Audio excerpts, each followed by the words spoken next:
अल्लाह ताला से दुआ करेंगे कि आप जैसे 10-20 और नेक दिल और इतने पढ़े लिखे, इतने इंटेलेक्चुअल आदमी और पैदा करें, जिससे कि जाके आप भारत का कोना कोना, देश का कोना कोना रोशन करें। सुबह जब मुल्ला जीवन वहाँ की सफाई करने के लिए आया तो उसने देखा गुरु नानक साहब के जो पैर थे वो काबा की तरफ थे।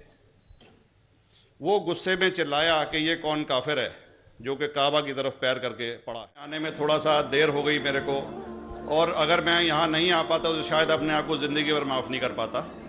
आगरा की सरजमी पर आके आपने ये जो रोशनाई जगाई है, ये वाकई में हम तो उस अल्लाह ताला से दुआ करेंगे।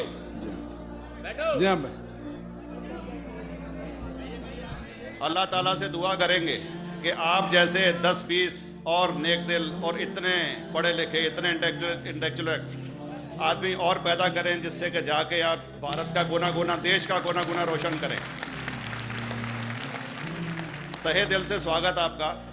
मेरा एक छोटा सा सवाल से पहले थोड़ा सा एक हमारे भी गुरु ग्रंथ साहब के अंदर गुरु नानक साहब ने पूरी दुनिया का चक्कर लगाया, जिसके अंदर मक्का मदीना भी शामिल है। और जैसा कि एक सवाल इससे पहले हो चुका है कि गैर मुस्लिम जो है मक्का मदीना में अलाउड नहीं, या वहाँ का कैंटोनमेंट जो है अलाउ परमिशन नहीं देता। मगर ये तो तय है, आप मानते हैं, इस्लाम मानता है, हम मानते हैं, हमारे ग्रंथों के अंदर दर्ज है। गुरु नानक साहब के 2 चेले थे, एक बाला और एक मर्दाना, एक हिंदू और एक मुस्लिम। मर्दाना की बहुत ख्वाहिश थी कि मुसलमान जब तक पूरा मुसलमान नहीं कहलाने का हकदार, जब तक कि वो काबा का दर्शन ना कराए, तो गुरु नानक साहब उसको लेके और काबा गए। हमारे ग्रंथ के अंदर जो दर्ज है कि जब वो वहाँ पहुँचे, उन दिनों बहुत लंबा ये किस्सा है, 1 साल लगता था, और वो रूट सारा उसका वर्णन है। और वहाँ जब मक्का जो मस्जिद के बाहर साथ ही एक दीवार थी, जहाँ पर के भारत के जो मुसलमान दर्शन करने जाते थे काबा के, वो उनको वहाँ ठहराया जाता था। वहाँ की देखभाल जो करता था वो मुल्ला जीवन करता था। जब गुरु नानक साहब अपने चेलों के साथ में वहाँ पर पड़े थे, तो सुबह जब मुल्ला जीवन वहाँ की सफाई करने के लिए आया तो उसने देखा गुरु नानक साहब के जो पैर थे वो काबा की तरफ थे। वो गुस्से में चिल्लाया कि ये कौन काफिर है जो कि काबा की तरफ पैर करके पड़ा है, और उसने गुस्से के अंदर आके उनके पैरों को झटका दिया, दूसरी तरफ किया।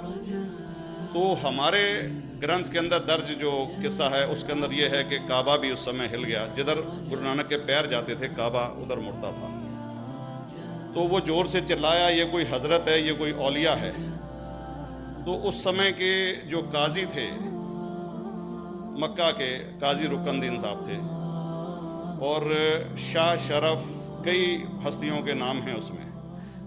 तो मैं ये जानना चाहता हूँ कि ये वर्जन को आप मतलब एग्री करते हैं, और करते हैं तो इसका हमारे मुस्लिम ग्रंथों के अंदर किस तरीके से उल्लेख है, ये कृपया बताएं। भाई साहब ने एक सवाल पूछा अपने गुरु ग्रंथ साहिब के मुतालिक, और अल्हम्दुलिल्लाह मैं भी गुरु ग्रंथ साहिब पढ़ चुका हूँ।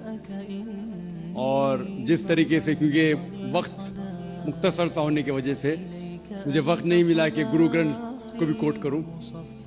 आपका सवाल का जवाब देने के पहले मैं आपसे ज़्यादा चाहूँगा कि इवन गुरु ग्रंथ की किताब पढ़ेंगे आप, ग्रंथ जिसे आदि ग्रंथ कहते हैं, और कोई सिख से पूछेंगे कि खुदा का तसव्वुर क्या है, सबसे बेहतरीन जवाब कोई सिख दे सकेगा वो आपको कोट करेंगे जापू जी, जो गुरु ग्रंथ साहिब आदि ग्रंथ के सबसे पहले चैप्टर है, सबसे पहला श्लोक, जिसके कहते हैं जापू जी, जिसके मानी है कि God is true, he is only one, he is not begotten and is free from fear and want.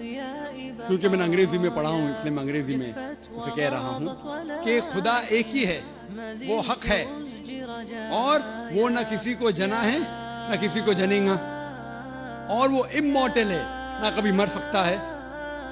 और इसको सिखिज्म में जो खुदा को कहते हैं Omkara, in manifest form is Omkara and unmanifest form is एक ओमकारा।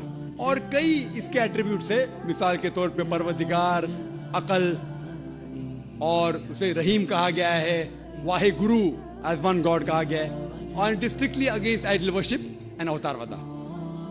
भाई साहब का सवाल था कि उनने ग्रंथ में पढ़ा कि गुरु नानक साहब मक्का के और उनका पैर काबा की तरफ था और कोई मौलवी ने पैर को हिलाए और काबा हिल गया। क्योंकि ये age of science and technology है, अगर कोई चीज़ जो किताब हजारों साल पहले लिखी गई है, 10,000 साल या 4,000 साल, तो शायद उसके बारे में हिस्टोरिकल रिकॉर्ड मिलना मुश्किल है। हालांकि इवन जीसस क्राइस्ट के बारे में 2000 साल हिस्टोरिकल रिकॉर्ड है, क्योंकि सिखिज्म जो एकदम नया मज़हब है, जितने मज़ाहिब के मुकाबले हिंदुस्तान में नया है, कुछ सैकड़ों साल पहले 15th सेंचुरी में, toward the end of the 15th century, Guru Nanak साहब जो पंजाब के थे, ये मज़हब तो कायम हुआ हार्डली 400-500 या 400-500 साल। और अगर ये मान लो, सपोज मिसाल के तौर पे मान लो, मैं क्यों कह रहा हूं कि मैं नहीं चाहता हूं किसी को बुरा लगे, मान लो ये सच है, मान लो अगर 400-500 साल पहले अगर ये होता था कि काबा इधर से उधर हिल जाता था, तो हिस्टोरिकल रिकॉर्ड में बिल्कुल लिखा होता था। और कई हिस्टोरिकल रिकॉर्ड में ये नहीं कि काबा हिला इधर उधर, कई हिस्टोरिकल रिकॉर्ड आप देखेंगे। हिस्ट्री इतनी अल्हम्दुलिल्लाह 800-900 साल पहले, 1000 साल पहले जो मुगल ने किए, बिल्कुल लिखा हुआ हिस्टोरिकल रिकॉर्ड में। तो ये कहना कि गुरु नानक साहब वहां गए और काबा हिल गया, ये बिल्कुल साइंस के खिलाफ है, क्योंकि साइंस में कोई भी रिकॉर्ड नहीं है, वहां के देश के रिकॉर्ड में कहीं भी नहीं कि काबा हिला। तो इसलिए हम कहते हैं कि हो सकता है ये गलती से किसने लिखा होगा, न कई किस्से कहानी। ये मैं तस्लीम करता हूं कि गुरु ग्रंथ साहिब में कई चीजें सही है, हक की बात है, लेकिन ये तस्लीम करना कि काबा हिल गया, ये बिल्कुल साइंस के भी खिलाफ है, साइंस के खिलाफ है। और इस्लाम में भी ये नहीं है। लेकिन ये कहना कि कोई गैर मुस्लिम जा सकता है, मुमकिन है चुपके से कोई गया तो हो सकता है, वो भी जवाब